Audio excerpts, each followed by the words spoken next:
नमस्कार दोस्तों। पश्चिम बंगाल से जिस तरह के चुनावी नतीजे आए हैं, जिस तरह से बीजेपी की जबरदस्त जीत हुई है, जिस तरह से ममता बनर्जी की बुरी हार हुई है, जिस तरह से ममता बनर्जी खुद अपनी सीट पर हार गई है, उसके बाद तमाम विपक्षी नेताओं में हड़कंप, विपक्षी दलों में चिंता है। चिंता इस बात को लेकर कि अगर ऐसे नतीजे आते रहे और ऐसे नतीजे जो बीते विधानसभा चुनाव के दौरान आए हैं और बंगाल जैसा किला भी अगर बीजेपी ने फतह कर लिया, तो आगे जो चुनाव होने हैं, 8 महीने बाद जिस तरह से यूपी, पंजाब, उत्तराखंड में चुनाव होने और उसके बाद लगातार चुनाव दर चुनाव, 22 राज्यों में बीजेपी का विस्तार हो चुका है, 6 राज्यों तक विपक्ष सिमटा है, तो फिर आगे क्या होगा? वो विपक्ष जो 2024 के पहले एकजुट हुआ था, वो विपक्ष जिसमें 24-26 दलों के नेता, कई मुख्यमंत्री मंचों पर दिखा करते थे, बेंगलुरु से लेकर पटना और दिल्ली तक जिनकी रैलियां, सभाएं, मीटिंग्स हुआ करती थी, वो विपक्ष चुनाव के बाद बिखरा। आपस में एक दूसरे को लेकर गला काट प्रतियोगिता शुरू हुई। नतीजा सामने है। तो क्या ममता की हार से विपक्ष को सीखेगा? और सीखेगा तो क्या करेगा विपक्ष? ममता बनर्जी जो इंडिया गठबंधन को तमाम तरह के अपने बयानों से कई बार इंडिया गठबंधन को नुकसान पहुंचाती रही, लोकसभा चुनाव के दौरान भी और उसके बाद भी, ममता बनर्जी को भी कल इंडिया गठबंधन याद आए, विपक्ष के तमाम नेता याद आए, सबका उन्होंने नाम लिया, जिक्र किया। तो इसको समझने की कोशिश करेंगे कि बीजेपी के इस विस्तार के सामने विपक्ष की क्या चुनौतियां हैं और विपक्ष ममता बनर्जी की हार से या बीजेपी की जबरदस्त जीत से क्या सबक लेगा। हमारे साथ खास मेहमान है संजय सिंह, आम आदमी पार्टी के राज्यसभा सदस्य, फायर ब्रांड लीडर हैं, बहुत मुखर वक्ता हैं, लगातार संसद से सड़क तक प्रधानमंत्री मोदी और उनकी पार्टी पर हमलावर होते हैं। हालांकि अलग बात है कि संजय सिंह की पार्टी के 7 राज्यसभा सदस्य राघव चड्ढा जैसे चेहरे उसी बीजेपी में चले गए जिस बीजेपी को पानी पी कर संजय सिंह सदन से लेकर सड़क तक कोसते रहे। लेकिन अब सवाल विपक्ष का है। तो हमारे साथ संजय सिंह हैं, बहुत बहुत स्वागत है संजय सिंह जी। नमस्कार, आपके दर्शकों को नमस्कार। पहला सवाल तो यही है जो स्क्रीन पर लिखा है कि ममता की हार से सबक सीखेगा विपक्ष, और सीखेगा विपक्ष तो क्या सबक सीखेगा विपक्ष? देखिए, पहली बात तो ये कि इसको ममता की हार कहना अपने आप में ही सही मूल्यांकन नहीं होगा या ममता बनर्जी जी के साथ अन्याय होगा। ममता बनर्जी एक लोकप्रिय नेता बंगाल की थी, है और रहेंगी। उन्होंने मजबूती से चुनाव लड़ा, हर मोर्चे पर भारतीय जनता पार्टी को जवाब दिया। लेकिन ये लोकतंत्र था या लूट तंत्र था, सवाल ये होना चाहिए। और आज पूरा देश यही सवाल पूछ रहा है कि ये कौन सा लोकतंत्र था जिस लोकतंत्र के अंदर चुनाव आयोग ने लाखों मतदाताओं के वोट काट दिए, उनको मताधिकार से वंचित कर दिया। 27 लाख वोटर्स, 27 लाख मतदाता अपने मताधिकार से वंचित हो गए। यहां तक कि कांग्रेस के एक प्रत्याशी का भी नाम एसआईआर के जरिए काट दिया गया था, बाद में उसको जोड़ा गया और वो कांग्रेस का कैंडिडेट जीत गया चुनाव। इस प्रकार का एसआईआर जिसमें 6 लाख नाम फाइनल वोटर लिस्ट आने के बाद जोड़ दिया गया, अजीत अंजुम जी को नहीं पता, ममता बनर्जी जी को नहीं पता, किसी मीडिया पत्रकार को नहीं पता। वो 6 लाख नाम आसमान से टपके या जमीन से पैदा हुए, कहां से आए और कैसे जुड़ गए? तो सवाल ये उठता है कि ये 6 लाख मतदाता फाइनल वोटर लिस्ट आने के बाद कैसे जुड़ गए, कहां से आ गए? और आप इसको चुनाव मानते हैं जिसमें डीजीपी हटा दिया गया, चीफ सेक्रेटरी हटा दिए गए, कई जिलों के डीएमएसपी हटा दिए गए, सीएपीएफ के 2.5 लाख सैनिक वहां तैनात कर दिए गए, 2.5 लाख सुरक्षा बल तैनात कर दिए गए। अजीत अंजुम जी, आपके दर्शकों को याद होना चाहिए, ईरान से लड़ने के लिए ट्रंप ने 50,000 सैनिक उतारे थे और ममता बनर्जी से लड़ने के लिए नरेंद्र मोदी जी ने 2.5 लाख सुरक्षा बल उतार दिए। बंगाल के अंदर, और वहां पर यूपी काडर के अधिकारी जाके धमका रहे हैं लोगों को, वहां अलग अलग राज्यों के अधिकारी जाके बंगाल के लोगों को धमका रहे हैं। इसको आप चुनाव कहेंगे? ये लोकतंत्र है कि जिस चुनाव के अंदर इतनी बड़ी धांधलेबाजी के बाद, हजारों करोड़ रुपए खर्च करने के बाद, 2.5 लाख सुरक्षा बल लगाने के बाद, चुनाव आयोग के वोट लिस्ट में धांधली करने के बाद 5% के अंतर से बीजेपी जीत गई। अब गुणगान करते रहिए, पूरा पूरा का पूरा गोदी मीडिया गुणगान करता रहे, पूरे के पूरे भारतीय जनता पार्टी के कार्यकर्ता नाचते कूदते रहे, जा जाके ऑफिस जलाते रहे, हिंसा करते रहे और कहते रहे कि साहब हम बहुत बड़ी हमने उपलब्धि हासिल कर ली। आपको पता है, ये बंगाल में बदलाव करने आए थे। प्रधानमंत्री जी ने कहा हमें बदले की राजनीति नहीं करनी है, हमें बदलाव की राजनीति करनी है। भारतीय जनता पार्टी के लोगों ने टीएमसी के 150 से अधिक कैंडिडेट्स के कार्यालयों में घुस करके तोड़फोड़ और हिंसा की है, लेनिन की प्रतिमा तोड़ डाली। ये बदलाव है, ये बंगाल बदलाव देख रहा है। श्री रामकृष्ण परमहंस जी जी का आश्रम वहां पर एक है, उसकी तोड़फोड़ की वहां की तस्वीरें सामने आई हैं। लोगों की दुकानें जला दे रहे हैं, किसी को दौड़ा दौड़ा के मार रहे हैं, सड़क पे 2 हत्याएं हो चुकी हैं अब तक। इतना ही नहीं, ममता बनर्जी जी की एक रिश्तेदार है, वो बूथ पे जा रही हैं, जहां काउंटिंग बूथ पे, काउंटिंग सेंटर पे जा रही हैं, उनके भवानीपुर में, साथ हाँ, वीडियो बदसलूकी वायरल कर हुआ रहे हैं। था वो। हाँ, तो ये कौन सा चुनाव है सर?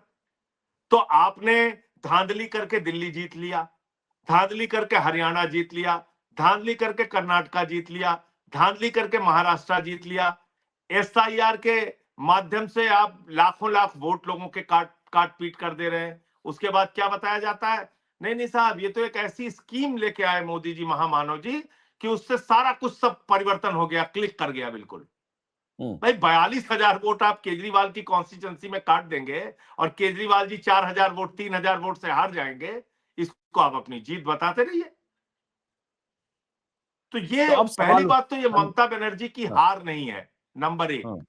ये हार है लोकतंत्र की, ये हार है संविधान की, और ये जीत है गुंडागर्दी की, ये जीत है चुनाव आयोग की, ये जीत है हजारों करोड़ रुपए पानी की तरफ बहाने की, जीत है शासन और सत्ता के तंत्र का दुरुपयोग करने की। ये उसकी जीत है। संजय जी देखिए, आप ये जो तमाम सवाल उठा रहे हैं, ये अपनी जगह बहुत सारे सवाल वाजिब हो सकते हैं, क्योंकि 27 लाख लोगों का वोट कटना कोई मामूली बात नहीं है।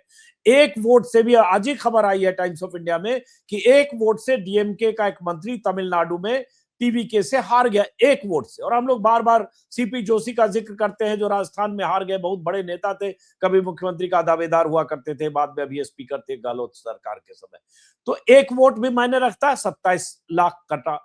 लेकिन आज जो विपक्ष, ये सब टीवी पर विपक्ष के नेता बोल रहे, विरोध कर रहे, तो करते ना उसी समय एकजुटता दिखती, सारे जो विपक्षी दल है कोलकाता से लेकर दिल्ली तक रैलियां, धरना प्रदर्शन करते और कहते कि जब तक ये 27 लाख लोगों के नाम सबके ट्रिब्यूनल में सबकी सुनवाई नहीं हो जाएगी, तब तक हम चुनाव में हिस्सा नहीं लेंगे। विरोध तो उस तरह से करते, तो विरोध देखिए तो नहीं हुआ अजीत उस जी, तरह मैं से। आपकी ठीक इस है, बात से मायावती ने 100% सहमत हूं। ममता बनर्जी ने सुप्रीम कोर्ट से लेकर हाई कोर्ट तक अपनी बात रखी, लेकिन विपक्षी एकजुटता तो तब दिखी नहीं। अब ये कहने से तो होगा नहीं।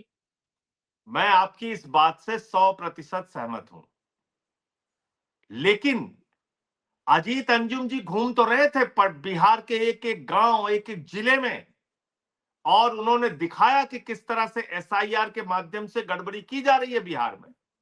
लेकिन शासन प्रशासन ने, केंद्र की सरकार ने ना तो आपकी उन रिपोर्ट्स के ऊपर ध्यान दिया, ना उसमें कोई बदलाव किया। अब आ जाइए आप सुप्रीम कोर्ट।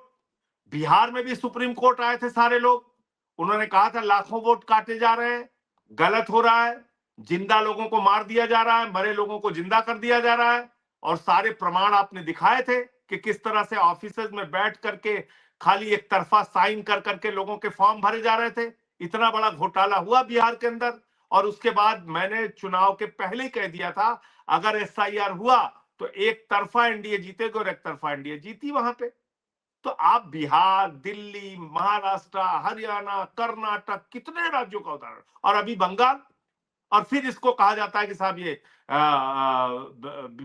जो महामानव की भारी जीत है।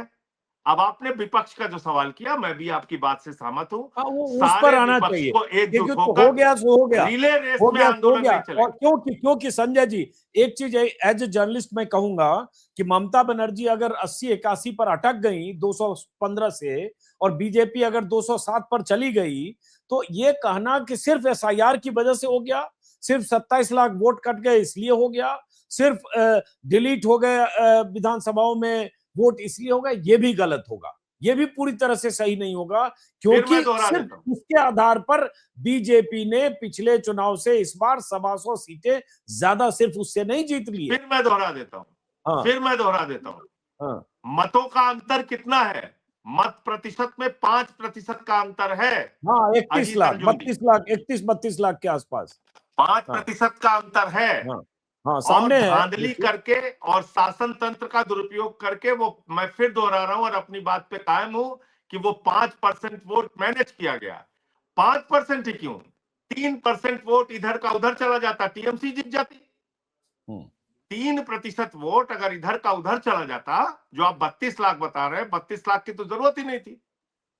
जरूरत तो 15-16 लाख की थी, 17 लाख उधर चला जाता, जीत जाती ममता बनर्जी। तो ये किधर से देखिए 17 लाख? शासन देखिए, तंत्र के, शासन ममता तंत्र के बनर्जी का दुरुपयोग वोट का 8% सीधा उदाहरण कम है। हुआ है, बीजेपी का वोट 8% बढ़ा है। मैं फिर कहूंगा, जो डेटा आ रहा है, जो आंकड़े आ रहे हैं, जो इंडियन एक्सप्रेस, हिंदू और तमाम ऐसे जर्नलिस्ट लिख रहे हैं, वो आंकड़े इस बात की भी तस्दीक कर रहे हैं संजय जी। देखिए, अगर अपने हिसाब से सारी व्याख्या करेंगे तो कई बार गलत साबित होंगे। वो इस बात की भी तस्दीक कर रहे हैं कि ये अगर बीजेपी को 125 सीटों का लगभग गेन हुआ है, तो अगर एसआईआर में 27 लाख कटे या कुछ और मान लीजिए हुआ, सिर्फ उसको कहना ये गलत व्याख्या है, ये सही पूरी अगर तरह से मगर की नहीं है। सर तो गुंजाइश कहीं क्यों न दे रहा कहीं है ममता चुनाव बनर्जी आयोग? से नाराजगी, एंटी सर इनकम्बेंसी, हो सकती है, मैं कह रहा हूं, हिंदुत्व का पोलराइजेशन, हो हिंदुत्ववादी सकता, जो राजनीति थी उसका फायदा हुआ। 65% हिंदुओं ने वोट दिया, ये जो हो सकता, बंगाल से जो जानकारी है। हाँ हो सकता है, जो बातें आप हाँ, कह रहे हैं बिल्कुल हो सकता है। और यही हम्म, हिंदू पोलराइजेशन पिछली बार भी करने का इन्होंने प्रयास किया था। तब क्या हम्म। इनको मतों का प्रतिशत कम था? मैं तो आपको बता रहा हूं 5% वोट का जो ये अंतर है, क्या इसको मैं 1000 बार आप बहस कीजिए, क्या इस बात से देश के लोग आंकड़ों के साथ, तथ्यों के साथ, दलीलों के साथ, प्रमाणों के साथ सहमत नहीं होंगे कि 3% वोट इधर का उधर चला जाता तो आज सारी तस्वीर अलग होती। संजय जी, वैसे आपको एक आंकड़ा अगर बताऊं ना, देखिए 27 लाख वोट कटे, ठीक है, और बीजेपी को टीएमसी से 32 लाख ज्यादा वोट आए। अब अगर ऐसे देखें तो कोई जरूरी नहीं है कि 27 लाख वोट सारे, अगर उनको वोटिंग राइट मिल जाता, वो लॉजिकल डिस्क्रिपेंसी में नहीं कटता, तो सुनवाई हो जाती, तो भी वो 27 लाख सारे बीजेपी के खिलाफ टीएमसी को देते, जरूरी नहीं है। तो अजीत अंजुम जी, ये अजीत सरलीकरण है अंजुम जी, सिर्फ, अगर वही कहेंगे तो। अजीत अंजुम जी, हम्म। तकनीक के इस जमाने में आप मुझे बताइए, फाइनल वोटर लिस्ट आने के बाद 6 लाख वोट जो जुड़े, उसकी कोई जानकारी आपको है? पता है आपको कौन से 6 लाख वोट कहां जुड़े, इसकी जानकारी है? देश के लोगों को पता है? जो राजनीतिक दल वहां चुनाव लड़ रहे थे उनको पता है? इतनी धांधली क्यों हो रही है? और सुप्रीम कोर्ट जो है, सुनवाई करने के बजाय और फैसला करने के बजाय ये कहे कि अगली बार वोट दे देना। ये चुनाव है, अच्छा ये सुनिए, एक चुनाव चीज है। करते हैं, एक सेकंड रुकिए। देखिए आप इस पर ना, कह रहे हैं संजय अजीत जी, अंजुम जी, माफ कीजिएगा, मैं कह रहा हूं एक पार्टी 200 नहीं 294 सीट जीत जाए। क्या इस प्रकार का चुनाव कराना लोकतंत्र के हित में है? यह संविधान के हित में है? ये वास्तव में लोकतंत्र है? इस पे बात कर नहीं, लेते हैं ना। इसमें बहुत खामियां, देखिए इसमें बहुत खामियां हैं। हम तो 27 लाख की बात कर रहे हैं, एक वोटर का वोट कटना भी नाइंसाफी है लोकतंत्र में। हमने तो कहा यहाँ 27 लाख के वोट कटे और लॉजिकल डिस्क्रिपेंसी में वोट नहीं दे पाए, लेकिन अब वहां से थोड़ा आगे बढ़ते हैं, क्योंकि इस पर हम 50 घंटे हम लोग भी बात कर चुके हैं। अब मेरा अब सवाल 33 जो है लाख की जरा, बात कीजिए ना सर, 6 लाख जो जोड़े गए उसकी भी बात कीजिए। चलिए फाइनल वो भी वोटर मान लिस्ट लिया, आने के बाद वो जो भी 6 मान लाख लिया। जोड़े ये अब गए आप उसकी भी मान रहे बात हैं कि कीजिए। सारे लोग टीएमसी को ही वोट देते, तो ये भी गफलत है, लेकिन हम चलिए कहां सब कह रहे मान सारे लिया। अब देते, हम सर अब बिल्कुल नहीं कह रहे कि सारे देते हैं। हम तो बिल्कुल नहीं कह रहे हैं। हम तो कह रहे हैं कि 32 लाख जो वोटों का अंतर आप बता रहे हैं, इन वोटों में से अगर ये धांधली गड़बड़ी नहीं हुई होती, वहां आप छोड़ दीजिए, अभी 27 लाख 6 लाख सब कर दीजिए किनारे, 3% वोटों को क्या बंगाल में शासन तंत्र, सुरक्षा बल और पानी की तरह हजारों करोड़ रुपए बहा के क्या इसको प्रभावित नहीं किया जा सकता? नहीं किया गया है। एसआईआर के जरिए लोगों के वोट काट के क्या उसको 3% वोट को प्रभावित नहीं किया गया? उसमें भी तो 93 लाख वोट कटे हैं। वो 93 लाख कौन से सारे सही कटे? 58 लाख कटे बाद में फाइनल, जो एएसडी कैटेगरी होता है, लगभग 60 लाख 58 लाख, सॉरी 58 लाख हाँ, जो वोट कटे, वो एएसडी 58 लाख वोट जो है, कटे, वो सारे के डेड और सारे वोट शिफ्टेड। सही कटे, ये इस बात की कौन गारंटी ले सकता है? और वो एब्सेंट, डेड और शिफ्टेड में सारे जिंदा हैं, सब वहीं बोनाफाइड हैं, वो भी गलत है। वो उसमें बहुत सारे लोग ये नहीं कह रहा हूं, इसमें बहुत मर गए सारे होंगे जायज 20 भी साल होंगे। में। अच्छा सुनिए, अब इन हम सब क्या के हो रहा है ना, पीछे का बड़ा खेल आप इनकार कर रहे हैं राजीव जी। हम इनकार नहीं कर रहे हैं, हम बिल्कुल मैं नहीं कह रहा हूं इनकार कर रहे इस हैं संजय जी। 58 लाख में बिल्कुल आप सही कह रहे हैं, बहुत सारे होंगे जो वास्तव में मरे हुए होंगे, बहुत सारे होंगे जो वास्तव में सही कटे होंगे, लेकिन लाखों की संख्या में ऐसे भी वो हैं जो गलत कटे। चर्चा मैं आज उस पर कर रहा हूं कि ये क्या चुनाव है, और क्या ये सुनिए प्रक्रिया ना, एसआईआर की ठीक है कि आपने गन पॉइंट पे 3 महीने में कहा एसआईआर करो पूरे 10 करोड़ लोगों का, 12 करोड़ लोगों का? ये कौन सी प्रक्रिया है भाई आपकी? आप चले गए, आप गन पॉइंट पे बिहार में कहने लगे 8 करोड़ लोगों का एसआईआर करना है, चलो करो। ये कौन सा तरीका है आपका? आप एसआईआर करना चाहते हैं ना, निष्पक्ष चुनाव के लिए करना चाहते हैं। ये तो एसआईआर घोटाले के लिए हो रहा है, निष्पक्ष चुनाव के लिए कहां हो रहा है? एक कॉन्स्टिट्यूंसी में बिहार में 60,000 वोट कटा, वहां बीजेपी जीती है 12,000 वोट से, तो सवाल नहीं उठेगा? संजय जी सवाल उठेगा, उठ रहा है, और लगातार इस पर बहुत बातें हो रही है। तमाम नेता और योगेंद्र यादव और प्रशांत भूषण और तमाम लोग, पत्रकार, सब सवाल उठा रहे हैं। और लेकिन अब चुनाव हो गया, नतीजे आ गए, बीजेपी की वहां सरकार 3 दिन में शपथ ले रही है। अब मेरा सवाल ये है, अब ये इस विषय पर हमने काफी बात की, रिपीट होगा। अब मेरा सवाल फिर वही है जो शुरू में हमने पूछा था कि क्या विपक्ष इससे कोई सबक लेगा? क्या विपक्ष को लगता है कि एकजुटता जरूरी है? क्या विपक्ष को लगता है जैसे 2024 में मोटे तौर पर एकजुटता 24 के पहले बनी जो बाद में बिखर गई, क्या विपक्ष को नए सिरे से आपसी लामबंदी, आपसी गठबंधन के बारे में सोचने की जरूरत है, या मान रहे हैं कि ही एसआईआर एसआईआर एसआईआर करते रहेंगे? इसका 2 हिस्सों में मैं जवाब दूंगा। हाँ, पहला हिस्सा तो यह है कि सारा विपक्ष एकजुट हो जाए, लेकिन अगर ये खेल चलता रहेगा जिसमें तमाम एसआईआर से लेके और जो तमाम नए नए हथकंडे हैं, जो ईडी सीबीआई से लेके तमाम तरीके के जो इनके कारनामे हैं, अगर वो जारी रहे तो ये जरूरी नहीं है कि विपक्ष की एकजुटता के बावजूद चुनाव के परिणाम में आप कोई बहुत बदलाव कर पाएंगे। नंबर 1 मेरा तो ये मानना है। दूसरी बात, अभी किस बात की जरूरत है? अभी इस बात की जरूरत है कि संपूर्ण विपक्ष मिलकर चुनाव की प्रक्रिया निष्पक्ष हो, लड़ाई इस बात की होनी चाहिए, और वो रिले रेस में नहीं होगा, वो रस्मदायगी में नहीं होगा, वो 15 दिन के आंदोलन में नहीं होगा, वो 1-2 रैलियों से भी नहीं होगा। उसके लिए पूरी जनता को, जनमानस को तैयार करना पड़ेगा कि ये आपके साथ धांधली और घोटाला हो रहा है, लोकतंत्र का गला घोटा जा रहा है, बाबा साहब के संविधान को कुचला जा रहा है, आपके वोट के अधिकार को छीना जा रहा है और डेमोक्रेसी पे कब्जा किया जा रहा है। और ये लड़ाई हो सकता है 6 महीने चले, हो सकता है 1 साल चले, लेकिन सड़क से सदन तक पहली लड़ाई संपूर्ण विपक्ष को निष्पक्ष चुनाव कराने के लिए लड़नी होगी, जिसमें एसआईआर का जो ये घपला चल रहा है, ब्राजील की मॉडल को हिंदुस्तान का वोटर बनाने का मॉडल जो चल रहा है, इस पर कैसे रोक लगेगी? बांग्लादेशी घुसपैठियों के नाम पर देश भर में प्रोपेगेंडा करके और 5, 6, 7, 10 बांग्लादेशियों को वास्तव में वोटर लिस्ट से काट कर और हिंसा और गुंडागर्दी करके कब तक ये खेल चलता रहेगा भारतीय जनता पार्टी का? पहली लड़ाई इस बात के लिए सड़क से सदन तक होनी चाहिए। जब चलिए, तक तो वो क्या वो सुधार नहीं पहली होगा, तब नहीं तक तो क्या ये चुनावी लड़ाई गठबंधन सड़क से मात्र संसद करने तक से आप मान लिया फैसले में सर, कोई बड़ा परिवर्तन कर पाएंगे, उसकी उम्मीद कम है। मान लिया, लेकिन यही लड़ाई अगर आप कह रहे हैं सड़क से संसद तक, तो ये लड़ाई सड़क से संसद तक लड़ने के लिए भाई विपक्षी एकजुटता चाहिए। वो एकजुटता है क्या?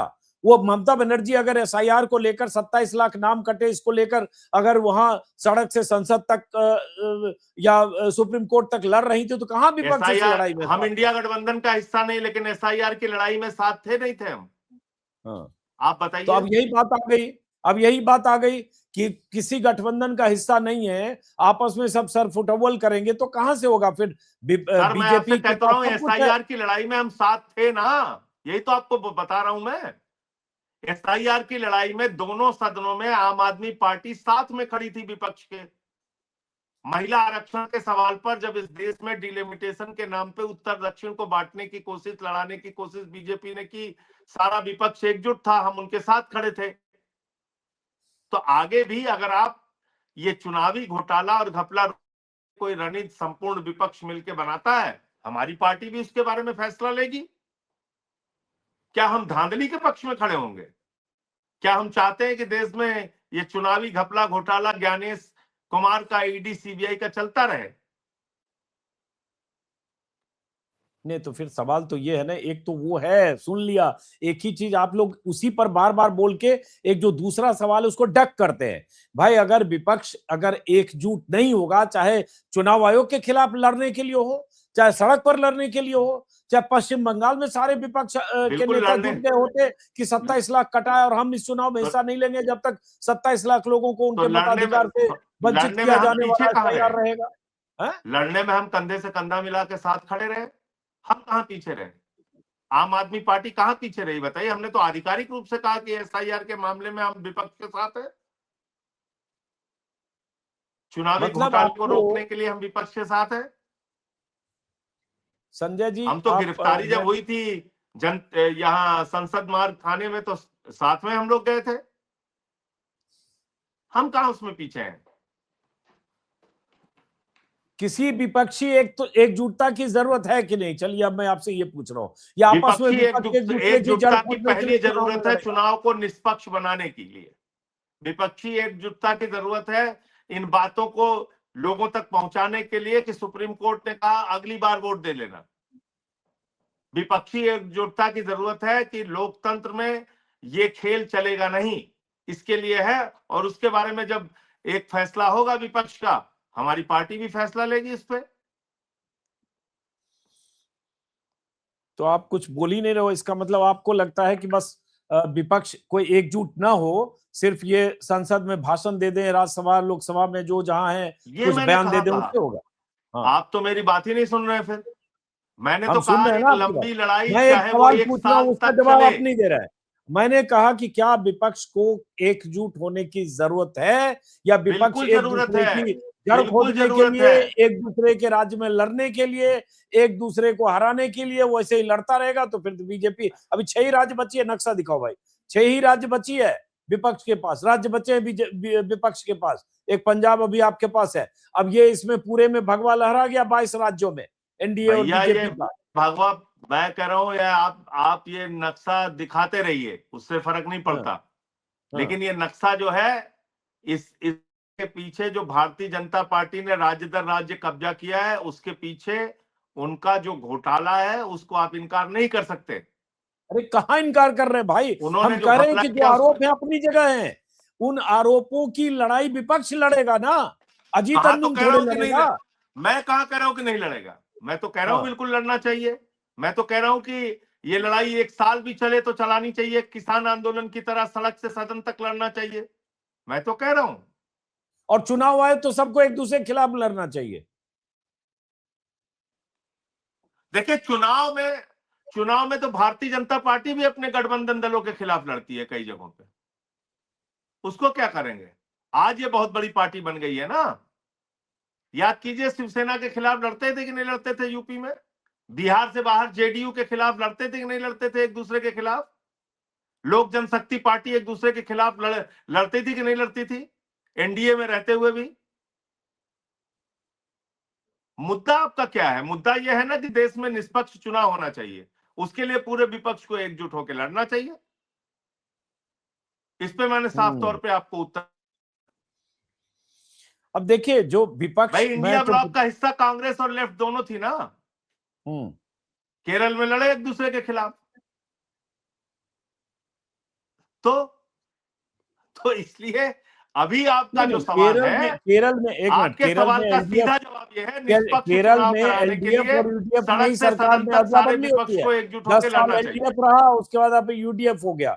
लेकिन जैसे आम आदमी पार्टी ही जाकर लड़ी, गोवा में जाकर लड़ी, हरियाणा में जाकर लड़ी, गुजरात में, हरियाणा में 8-10 सीटें सिर्फ आम आदमी पार्टी की वजह से हार गई होगी कांग्रेस। भले कांग्रेस आम आदमी पार्टी को 1.8% अब कहिए तो फिर से, कई हरियाणा बार में आया। आपको बोल चुका हूं, कहिए तो फिर से दोहरा दूं उसके कारण सारे।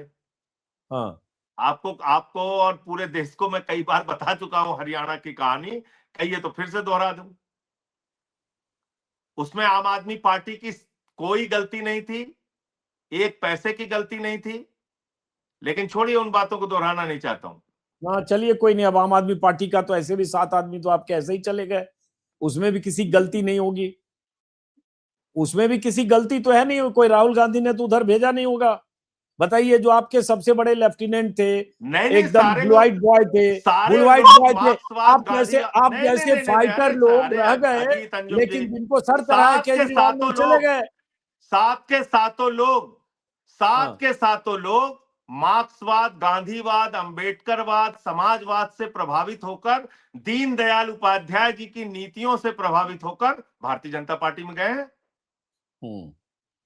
आप यही कहना चाह रहे हैं? दीनदयाल उपाध्याय की नीतियों से प्रभावित होकर, पहले से समझ रहे थे आरएसएस की राघव नीतियों चड्ढा से जाने वाला है 1 प्रभावित साल से। होकर, आरएसएस की नीतियों से प्रभावित होकर उस तरफ गए, ये आप कहना चाहते हैं? नहीं, हम कुछ नहीं कहना चाह रहे, हम तो जो तब फिर शरण हो रहा है वो देख रहे हैं, वो जिक्र कर रहे हैं। जैसे देखिए, मैं एक ट्वीट आपको दिखा रहा हूं भैया, स्क्रीन। अपने लाभ के लिए क्या अकेले आम आदमी पार्टी टूट रही है? 1 मिनट रुकिए अपने संजय लाभ जी, के देखिए लिए, दूसरे 1 मिनट, 1 मिनट, दूसरे अपने पार्टी लाभ के के लिए लोग आप अभी किसी अभी अपने लाभ के लिए आप अपना ये चैनल बंद करके किसी दूसरे चैनल में जाके एज एडिटर बैठ जाएं, कोई रोक सकता है आपको? नहीं, रोक नहीं सकते। 1 सेकंड रुकिएगा आप जरा। हाँ, जैसे देखिए, राहुल गांधी ने एक ट्वीट किया है 5 तारीख को, जिसमें उन्होंने लिखा कि असम और बंगाल में क्लियर कट केस है, किस तरह से वोट चोरी हुई और किस तरह से चुनाव आयोग ने बेईमानी की और पश्चिम बंगाल में 100 सीटों की चोरी हुई। उसका जवाब जो आपकी पार्टी के सोमनाथ भारती विधायक रहे हैं, नेता हैं, उन्होंने राहुल गांधी को यह कह दिया कि ये बात पूरे देश में साफ हो गई कि आपकी दोस्ती भाजपा से है, नापाक वाली है, आप दोनों मिलकर इंडिया अलायंस के पार्टनर पार्टियों को हराने में लगे। आप इसको इंडोर्स करते हैं कि राहुल गांधी बीजेपी के साथ मिलकर इंडिया अलायंस के पार्टनर को हराने काम करते हैं? देखिए, ममता बनर्जी के खिलाफ किसने जाके वहां पे भाषण दिया? दिल्ली में आके किसने अरविंद केजरीवाल के खिलाफ भाषण दिया? अरविंद केजरीवाल गुजरात जाके क्या करते? अखिलेश यादव जी को अरविंद मध्य प्रदेश केजरीवाल और हरियाणा में किसने गुलदस्ता गालियां देने दी? गए थे। अरे अखिलेश अरविंद यादव जी केजरीवाल को प्राइवेट जहाज से गुजरात और किसने गालियां दी? हरियाणा जो जा रहे थे, गुलदस्ता देने गए थे। आप भागने लगे, अब आप सुन ही नहीं रहे हम नहीं बात। भाग रहे, हम नहीं भाग रहे। अखिलेश यादव जी को मध्य प्रदेश और हरियाणा दी थी।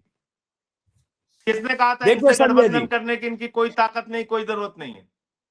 और भी संजय आप जी छोड़ दीजिए, देखिए, अब आप एक एक करके सुनिए। अब देखिए अजीत जी, अब मेरी, आपने सवाल बहुत हम अच्छा किया है, सुनेंगे, तो जवाब सुनिए। अब आप, हम बिल्कुल सुनेंगे मध्य और प्रदेश सुनेंगे, में उसके बाद जनता आप ने सुनिएगा कांग्रेस को कि जिताया। किनके किनके खूंटे कहां से बंधे। राहुल गांधी के बारे में तो कोई भी आदमी बोलेगा कि बीजेपी से उसकी सेटिंग है तो लोग ना माने, क्योंकि अरे उसकी सुन तो तो लीजिए, सदस्यता भी जाते जाते अरे रह गई, सुनिए तो, सदस्यता अब चली आप, गई, दोबारा बहाल हुई। अरे अब आप तो सुन ये तो तो, लीजिए, आपने हाँ, सवाल किया हाँ, ना, कोई जवाब भी तो सुनेंगे। सुना है। बिल्कुल बिल्कुल, आप जवाब भी तो दें। उत्तरांचल में कांग्रेस पार्टी की सरकार टूटी, भारतीय जनता पार्टी ने तोड़ा, वो अरविंद केजरीवाल ने तोड़ दिया। अरुणाचल प्रदेश में पूरी की पूरी कांग्रेस पार्टी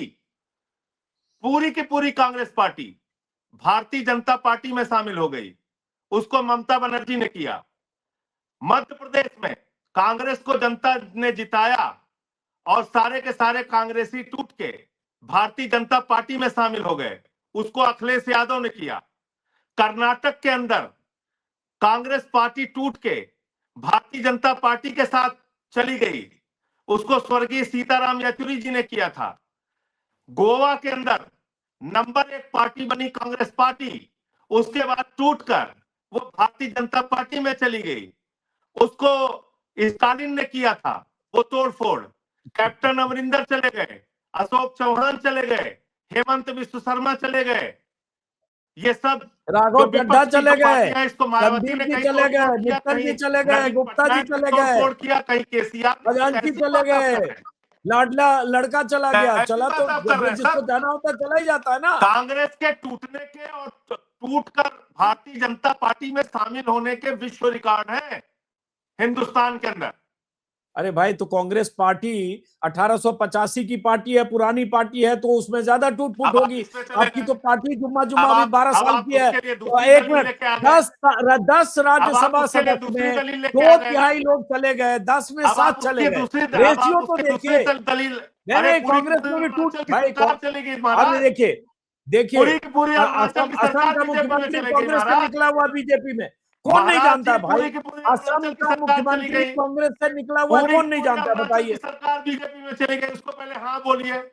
वो तो आप अब जानते हैं, गई इतने ना। वरिष्ठ पत्रकार हैं। अरे इसमें हम क्यों नहीं बोलेंगे भाई? गई ना, आया राम गया राम तो कांग्रेस से ही शुरू हुआ। तब भजन फिर लाल का किया हुआ है, ये कौन नहीं जानता? सब मैं इतिहास का और राजनीति शास्त्र का विद्यार्थी हूं सर, ये मैं जानता हूं। और फिर तब ये फिर सब बात होगी तो फिर मैं ये भी जानता हूं तो कि सात 2011-12 के अन्ना जो आंदोलन हमारे में यहाँ कौन से लोग थे? एक टूट एक के मिनट, गए, वो जब दीनदयाल देखिए उपाध्याय की नीति बात और निकलेगी गोलवलकर तो को पढ़ दूर के तलक गए। जाएगी। मैं 2011 नहीं का आंदोलन भी जानता हूं कि कैसे वहां बाबा रामदेव से लेकर और किरण बेदी से लेकर वो कौन लोग थे उस आंदोलन में, और वो तुरंत बाद कहां गए? कुमार विश्वास से लेकर। देखिए फिर वही संजय जी, ये आउट ऑफ सिलेबस डिस्कस हम करने लगे, क्योंकि सबसे हम कहां अधिक भाग रहे हैं? भाजपाई मिजाज के हम लोग तो चाह रहे हैं कि आपकी आप आउट पार्टी ऑफ से जुड़े सिलेबस रहे। और सिलेबस के अंदर दोनों डिस्कशन कीजिए। मैं तो कभी डिस्कशन से भागता ही नहीं, बिल्कुल नहीं। लेकिन जब तो डिस्कशन हो तो उसका अगर हम पूरा 25 निष्पक्ष निकालेंगे ना, मूल्यांकन होना चाहिए। तो 11-12 के आपकी पार्टी के जो कर्णधार थे 25, उसमें 50% से ज्यादा भाजपाई मिजाज वाले लोग थे। भाजपा से उनके सूत्र जुड़े थे और सब कैसे 1 साल 2 साल ये में चले आपका गए। आरोप हो सकता और है। इस मामले में आप थोड़े अलग हैं, ये भी मैं कहूंगा, थोड़े नहीं काफी नहीं अलग है। नहीं, ये आप आपका आरोप वैचारिक हो तौर सकता है। पर जितने ये मुखर आपका उसी आरोप हो संसद सकता है। में, उसी राज्यसभा में जितनी मुखरता से आपने प्रधानमंत्री मोदी और उनकी पार्टी और सांप्रदायिकता के खिलाफ लोहा लिया, वो मिसाल है। लेकिन आपकी पार्टी के लीडर ने भी 5 साल कैसे काम किया वो भी हम जानते हैं। हमारी पार्टी के लीडर को जेल हुआ सर, हमारी पार्टी के लीडर जेल गए। मनीष हाँ ठीक सिसोदिया है, जेल जेल गए, है। अरविंद केजरीवाल जेल गए, सत्येंद्र जैन जेल गए, मैं जेल में गया, मेहराज मलिक जेल में गए, चेतर बसेवा जेल में गए, जेल में गए, सुदान गढ़वी जेल। बताइए हिंदुस्तान की एक पार्टी का नाम जिसके इतने नेता जेल में गए हों, विधायक, सांसद, मंत्री, मुख्यमंत्री रहते हुए। बोलिए ना। हमारे अंदर 1 लाख कमियां हो सकती हैं, लेकिन मुझसे पूछ रहा हूं, बताइए कौन लड़ रहा है बीजेपी से?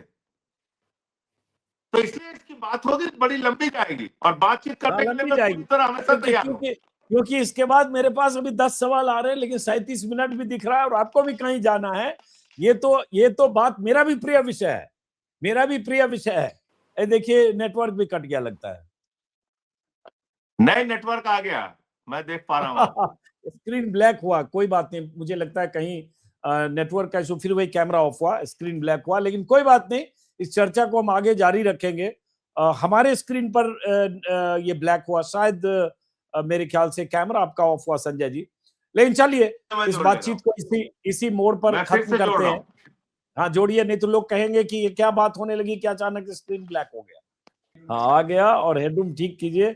और चलिए कोई बात नहीं, आपको भी कहीं जाना है, और मेरे ख्याल से हम लोग 40 मिनट बात कर भी लिए, लेकिन ये इसका मतलब जाते जाते भी आपको लगता नहीं है संजय जी, फिर मैं वही सवाल, एक सवाल कि प्रधानमंत्री मोदी और गृह मंत्री अमित शाह की पार्टी से लड़ने के लिए जो हिंदुत्व के नाम पर बहुत बड़ा जिन्होंने विराट एक तरह से अपना ढांचा बना लिया, और उसके अलावा आप जो भी कहें, ईडी, सीबीआई, इनकम टैक्स, चुनाव आयोग का गठजोड़, सब उनके साथ है, तो फिर लड़ाई के लिए लगता नहीं है कि अपने छोटे छोटे अहंकार को छोड़कर, ईगो को छोड़कर, अपनी महत्वाकांक्षाओं को छोड़कर एकजुट होने की जरूरत है? बस इसी सवाल से हम खत्म करेंगे और इसका जवाब आप दे दीजिए।